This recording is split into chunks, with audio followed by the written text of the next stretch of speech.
آج ہم life in the you کے ٹیسٹ 11 کریں گے اور دیکھتے ہیں کہ اس میں کیا کیا کوشچنس آئیں گے. اور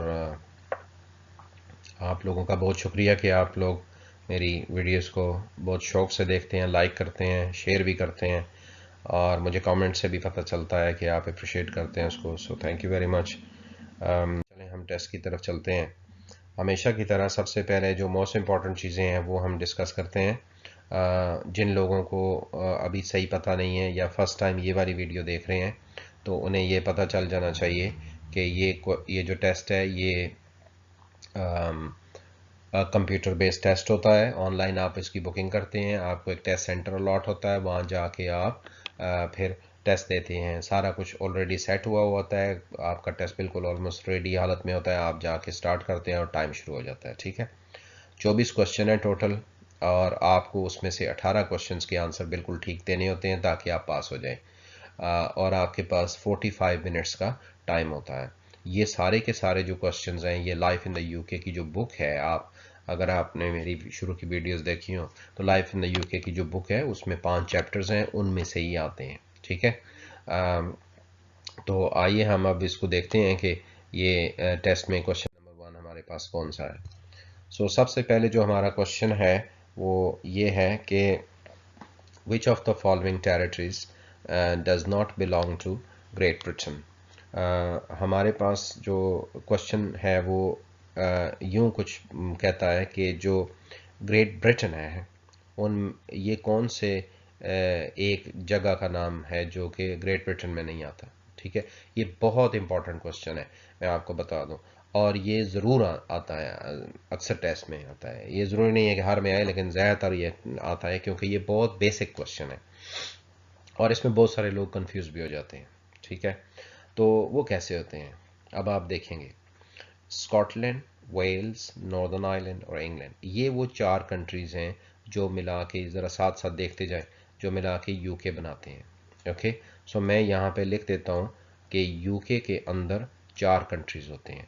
ٹھیک ہے، اور دوسری طرف اب یہ میں لکھ دیتا ہوں، یہ جی بی جو ہے گریٹ برٹن، اس کو ہم کہتے ہیں. تو گریٹ برٹن کے اندر 3 کنٹریز ہیں. ٹھیک ہے، آپ یہ دیکھ لیں کہ یہ جو کنٹری ہے یہ 2 پیس کنٹری ہے. 2 پیس اس طرح کے ایک لینڈ کا پورشن ایک سائڈ پہ ہے، پھر درمیان میں تھوڑا سمندر ہے، اور پھر دوسرا کنٹری سمندر کے اس پار ہے. تو جس میں 3 کنٹریز ہیں اس کو جی بی کہتے ہیں، گریٹ برٹن، اور یہ تینوں جڑے ہوئے ہیں. جس کو یو کے کہتے یعنی یو کے پورے کنٹری کو کہتے ہیں، اس میں 4 کنٹریز ہیں. سو اب آپ دیکھ لیجئے، Great Britain which of the following countries does not belong، یعنی گریٹ برٹن میں نہیں آتا. اسکاٹ لینڈ، ویلز اور انگلینڈ یہ جڑے ہوئے ہیں. ٹھیک ہے، یہ تینوں مل کے میں اس کو یوں کر لیتا ہوں تاکہ آپ کو پتہ چل جائے. یہ جو تینوں کو ہم نے ٹچ کیا یہ گریٹ برٹن میں آتے ہیں. یہ جو آپ کا آنسر ہے وہ ہے ناردرن آئرلینڈ. سو ناردرن آئرلینڈ سمندر کے اس پار ہے.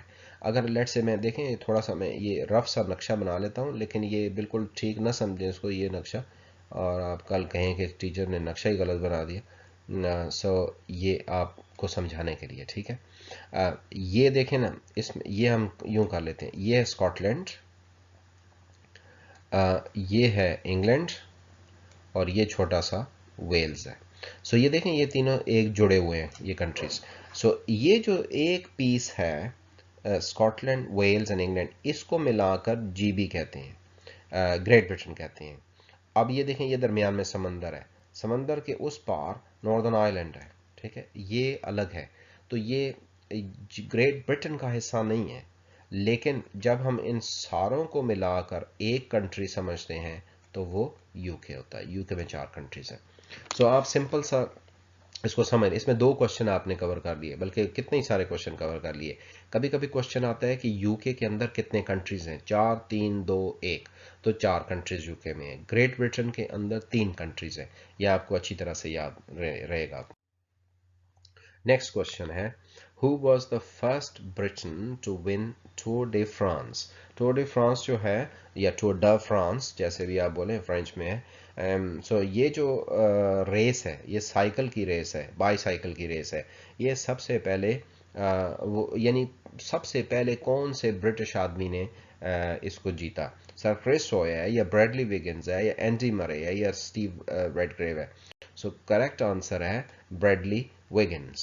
اوکے، سو اس نے سب سے پہلے ٹور ڈے فرانس ریس جیتا. Next question, which of the following statements is true? ان میں سے کون سی اسٹیٹمنٹ جو ہے وہ ٹرو ہے؟ The English language has no dialects, یعنی ڈائلیکٹس کہتے ہیں لہجے، sorry for that, English language کے اندر کوئی کسی قسم کے ڈائلیکٹس نہیں ہیں، مختلف لہجے نہیں ہیں. The English language has many accents and dialects. English language کے اندر بہت ساری ایکسنٹس لہجے کو کہتے ہیں، ڈائلیکٹس کہتے ہیں مطلب تھوڑا بہت جو چینج وکیبلری ہوتی ہے. Gaelic is spoken in northern Wales, in northern Ireland people speak English. So اس کا جو کریکٹ آنسر ہے وہ یہ رہا کہ English language has many accents and dialects. English بہت ڈفرینٹ طرح سے بھی بولی جاتی ہے اور اس کی وکیبلری بھی ڈفرینٹ ہے. آپ یوں ہی دیکھ لیں کہ اگر آپ لنڈن کے قریب آتے ہیں تو انگلش جو بولی جاتی ہے وہ تھوڑا سا اور طرح کی ہوتی ہے. اگر آپ یہ مڈ لینڈز میں چلے جائیں، بریڈ فورڈ میں چلے جائیں یا اس طرح کے، تو وہاں پہ تھوڑا سا وہ ڈفرینٹ انداز سے بولتے ہیں. کوشچن نمبر 4 ہے، how old do you need to be to go into betting shops اور گیمبلنگ کلبس؟ آپ کو کتنی سال کا ہونا چاہیے بیٹنگ شاپس یعنی جو جہاں جوا کھیلا جاتا ہے یا مطلب شرطیں لگائی جاتی ہیں، یا گیمبلنگ، دونوں کزن ہی ہیں، ایک جیسی چیزیں. 16 years, 18 years, 20 years, 21 years. Now اس کوشچن کا جو آنسر ہے وہ ہے 18 ایئرس. پچھلے ایک ٹیسٹ میں ہم نے پڑھا بھی تھا، یہ بھی سمجھا تھا کہ زیادہ تر چیزیں 16 ایئرز میں ہوتی ہیں، کچھ چیزیں 18 ایئرز میں ہوتی ہیں. سو بیٹنگ شاپس میں اور گیمبلنگ کلبس کے جانے کے لیے آپ کو 18 سال کا ہونا لازمی ہے. اچھا، ڈرائیونگ کے لیے 16 سال کا، مینس 16 سال میں آپ موپیڈ چلا سکتے ہیں، 17 میں ڈرائیو. اس کے بعد آپ کچھ زیادہ تر کام 16 میں کرتے ہیں، لیکن یہ جو کام ہے چونکہ تھوڑا سا خطرناک ہے، اس وجہ سے 18 کا ہونا آپ کو چاہیے. Next question, what do Ian McKellen, Hilary Mantel and Julian Barnes have in common؟ یہ تین نام ہیں، تین لوگ ہیں، ان کے یہ کیوں مشہور ہیں؟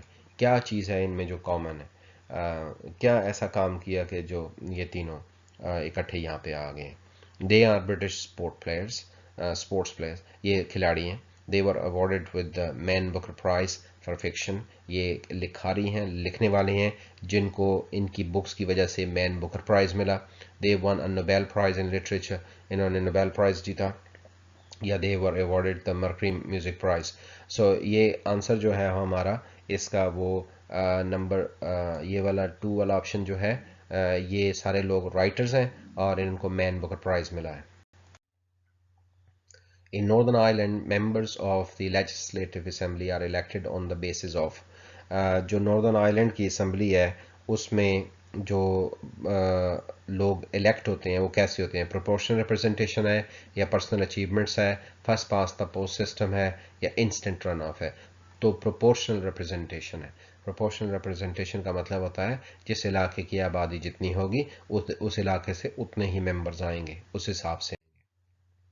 Next question number 7، how can MPs be contacted? Choose 2 options. دو طریقے سے آپ بتائیں گے کہ کیسے کیسے ہو سکتے ہیں اپنے ایم پی کو آپ کیسے رابطہ کر سکتے ہیں. By letter, by going to your local council and asking for appointment, by phoning their constituency office, یا تھرو فیس بک. یہ فیس بک والا تو بالکل ہی نان سینس آپشن ہے. آپ اپنے ایم پی کو یا خط لکھ سکتے ہیں یا آپ ان کے جو آپ کے علاقے کی جو کانسٹیچوئنسی ہے اس کا جو آفس ہے وہاں پہ آپ فون کر کے اپوائنٹمنٹ لے سکتے ہیں یا مل سکتے ہیں، جیسے بھی ہے. Next question, what did the bill of rights confirm in 1689؟ یہ بہت ہی امپورٹنٹ کوشچن ہے، یہ آپ کو ہمیشہ سے یاد رکھنا چاہیے. بل آف رائٹس جو ہے یہ 1689 کے اندر ایک قانون پاس ہوا تھا. تو اس کا کیا مطلب ہے؟ Women's right to votes, rights of parliament and the limits of the king's power, the supreme power of the king, the freedom of speech. تو یہ اس کا آنسر یہ ہے. اب میں تھوڑی سی بات آپ سے کرنا چاہوں گا. اوکے، آپ کو یہ یاد رکھنا ہے ٹھیک ہے، جب آپ تیاری کر رہے ہیں کہ ویمن سے ریلیٹڈ کسی بھی قسم کا جو بھی قانون بنا ہے اس ملک میں، وہ بہت بہت امپورٹنٹ کوشچن ہوتا ہے کہ فار ایگزامپل ویمن کو ووٹ کا رائٹ کب ملا، اوکے، اور اس کے علاوہ ویمن کی جو سفریجٹس آرگنائزیشن ہے وہ کب بنی، اور اس کے علاوہ پھر جو کنگز اور پارلیمنٹ کی پاور کے بارے میں جو کوشچن ہے، جیسے یہ ہے کہ یہ والے بل کے مطابق پارلیمنٹ کی پاورز دی گئیں اور کنگ کی پاور کو کم کیا گیا، تو یہ بڑا امپورٹنٹ کوشچن ہے۔ Next question, who design the Clifton suspension bridge located over the even George?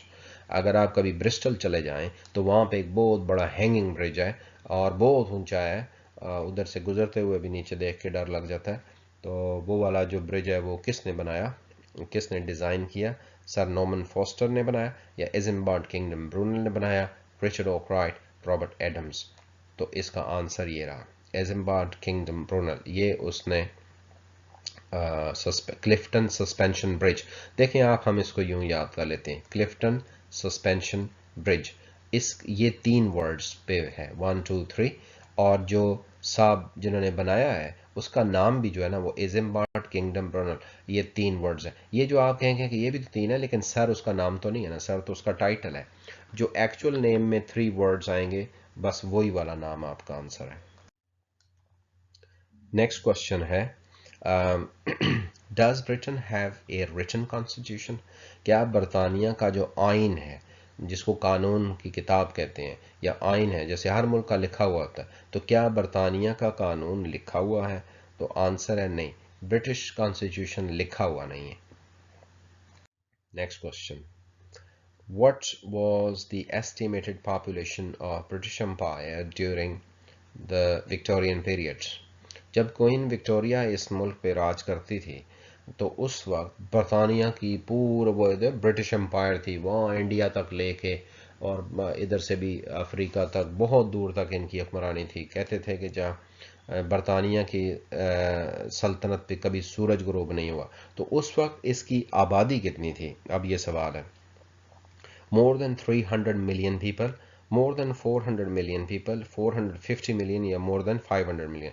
سو یہ آپ کا آنسر ہے more than 400 million people، پوری برٹش امپائر کی آبادی تھی۔ Question number 12، which of the following countries was not part of the Allied powers during the First World War؟ میں نے پچھلے بھی ایک ٹیسٹ میں آپ کو بتایا تھا کہ جب ورلڈ وار فرسٹ ہوئی تھی، ورلڈ وار 1 ہوئی تھی، تو اس میں 2 گروپس تھے۔ یہ دیکھیں، ایک گروپ میں یو کے تھا، اور یہ ماؤس کے ساتھ ایسے ہی لکھا جاتا ہے، اور دوسرے گروپ میں جرمنی تھا، ٹھیک ہے۔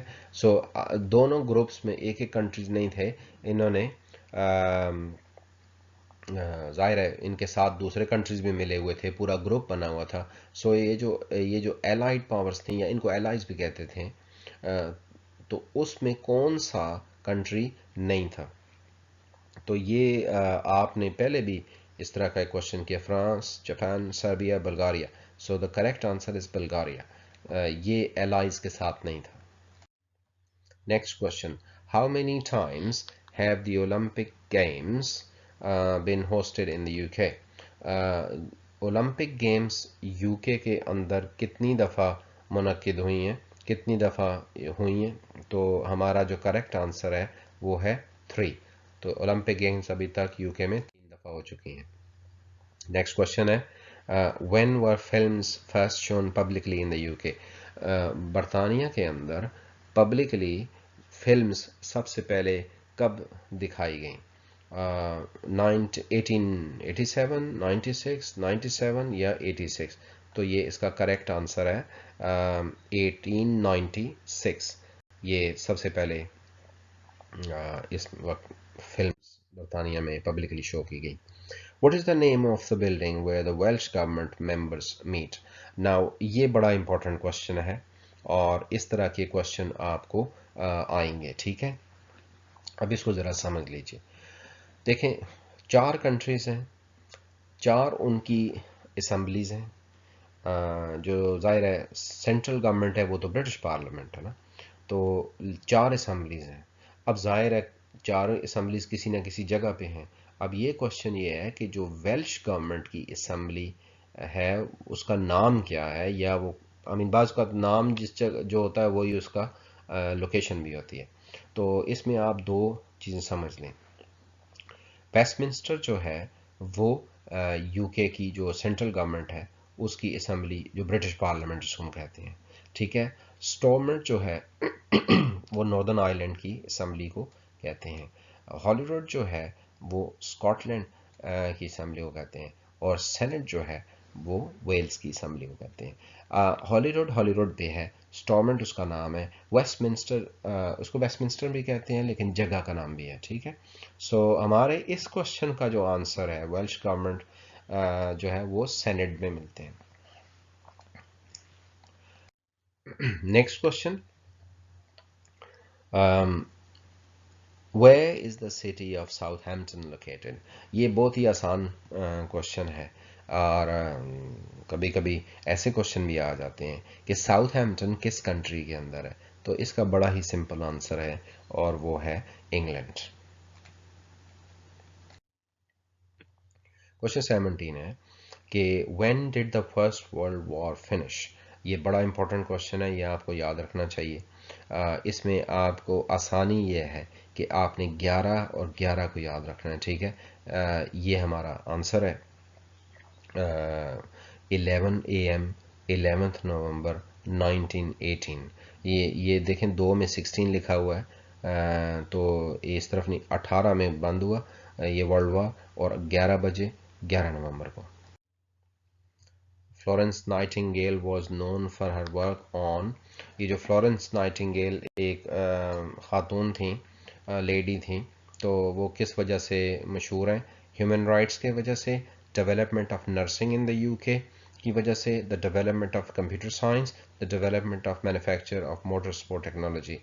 فلورنس نائٹنگیل چونکہ خود نرس تھی تو اس نے نرسنگ کے اندر ہی کام کیا. اس کو the lady with the lamp بھی کہتے ہیں. تو یہ وہ ہے، اور اس نے نرسنگ میں کام کیا. Next question. Which acts abolished slavery throughout the British Empire in 1833؟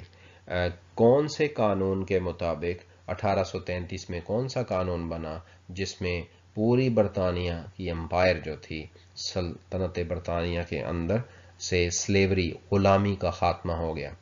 Freedom act, habeas corpus act, emancipation act, یا سلیوری ایکٹ؟ تو اس کا آنسر ہے ایمانسپیشن ایکٹ. آپ اس کو یوں یاد رکھیں گے، آپ دیکھ لیجئے. برٹش امپائر، امپائر ای سے سٹارٹ ہوتا ہے، تو آپ نے ایکٹ بھی وہ والا چوز کرنا ہے جو کہ ای سے سٹارٹ ہوگا. ٹھیک ہے. اس کے علاوہ کوئی ایکٹ ایسا نہیں ہے جو ای سے سٹارٹ. امپائر، ایمانسپیشن، یہ یاد رکھیے. Next question. How long does Diwali last for? یہ جو تہوار ہے، ایک ایونٹ ہے دیوالی، ہندو بھی اور سکھ بھی دونوں مناتے ہیں اس کو. تو یہ ظاہر ہے جو ہندو اور سکھ کمیونٹی ان کے لیے تو بہت ہی آسان ہے اس کا آنسر، لیکن باقی لوگوں کو یہ پتہ ہونا چاہیے کہ یہ ویکینڈ پہ ہوتا ہے، 40 ڈیز کا ہوتا ہے، 5 ڈیز کا ہوتا ہے، ویک ہوتا ہے. اب اس کو ذرا ہم کامن سینس میں ہی دیکھ لیں تو یہ 5 ڈیز کا. دیکھیں ویکینڈ پہ تو نہیں ہے، ویک کا تو کوئی تہوار نہیں ہے، 40 دن تو بہت ہی زیادہ ہے. سو 5 ڈیز کا ہی ہوتا ہے یہ. Next question. Who became king of Britain when Queen Anne died in 1714؟ جب کوئین این 1714 میں مر گئی، اس کے بعد برطانیہ کا کنگ کون بنا تھا؟ James two, George the second, George the first, Charles the first. So یہ جارج ون جو ہے یہ کنگ بنا تھا. ٹھیک ہے. اس کو ہم ٹھیک. Next question. What was the population of UK in 2005؟ 2005 کے اندر برطانیہ کی پاپولیشن کتنی تھی؟ بہت امپورٹنٹ کوشچن ہے، یہ یاد رکھیے گا. Just under 50 million, just under 60 million, just over 50 million, یا just under 62 million? So the correct answer is just under 60 million. یہ اس کا رائٹ آنسر ہے. When did the habeas corpus act became law؟ یہ جو habeas corpus ایکٹ ہے یہ قانون کب بنا تھا؟ یہ ایک قانون کا نام ہے، اور اس کی جو ڈیٹ ہے وہ 1679 ہے. ٹھیک ہے. یہ بڑا امپورٹنٹ قانون ہے, اس کے بارے میں آپ کو کوشچنس کے بارے ذرا کیئرفل ہونا چاہیے. ہیبیس کارپس ایکٹ کا مطلب یہ ہوتا ہے کہ آپ you present the person in the courts. اس سے پہلے یہ ہوتا تھا کہ بس جس کے خلاف کوئی قانون بنانا وہ اس سے نہ کوئی پوچھتا تھا نہ اور کچھ, پتہ ہی نہیں, آپ گھر بیٹھے آپ کے خلاف پیچھے سے سزا ہو گئی کہ بھائی اس کو پھانسی دے دو. لیکن اس طرح پھر یہ ہوتا تھا کہ جو گورنمنٹ میں لوگ ہوتے تھے نا, وہ جن سے ان کو نفرت ہوتی تھی ان کے بارے میں کوئی جھوٹے الزام ڈال کے ان کو سزا دلوا کے قتل کروا دیتے یا پھر جیل میں ڈلوا دیتے. تو پھر یہ اس میں بہت سارے لوگوں کے ساتھ زیادتی ہوئی. پھر یہ ہیبیس کارپس ایکٹ بنا 1679 میں. اس کا مطلب یہ ہے کہ آپ جس پہ الزام لگائیں گے اس کو عدالت میں لے کے آئیں, present the person the court میں, اس کو عدالت میں لائیں. اب اس کی بات بھی تو سنیں نا کہ اس پہ ایک الزام لگ گیا ہے, وہ کیا کہتا ہے, کیا پتا وہ سچا ہو. سو یہ بہت امپورٹنٹ ہے اس لحاظ سے. نیکسٹ لاسٹ کوشچن ہے ہمارا, and who discovered the penicillin in 1928. یہ تو $1 ملین کوشچن ہے, بہت امپورٹنٹ کوشچن ہے کہ 1928 کے اندر پینسلین, جس کو ونڈر ڈرگ بھی کہتے ہیں, وہ کس آدمی نے ڈسکور کی, کس سائنٹسٹ نے, سر رابرٹ واٹسن وان یا الیگزینڈر فلیمنگ یا پھر جان میکلیوڈ یا ہاورڈ فلوری. سو اس کا آنسر جو ہے وہ الیگزینڈر فلیمنگ ہے, بہت ہی مشہور سائنٹسٹ. تو اس طرح ہمارا یہ آج کا یہ ٹیسٹ ختم ہوا. آئی ہوپ کہ آپ کو سمجھ آ گئی ہوگی ساری کوشچنس کی. پھر بھی اگر نہیں آتی, بار بار اس کو دیکھیں, چیزوں کو سمجھنے کی کوشش کریں, کچھ لنکس بنائیں, اور اس طرح آپ کو پریکٹس ہوگی. ٹھیک ہے, thank you very much for watching. I wish you all the best. So next کسی ٹیسٹ کے ساتھ ملتے ہیں. Okay, bye.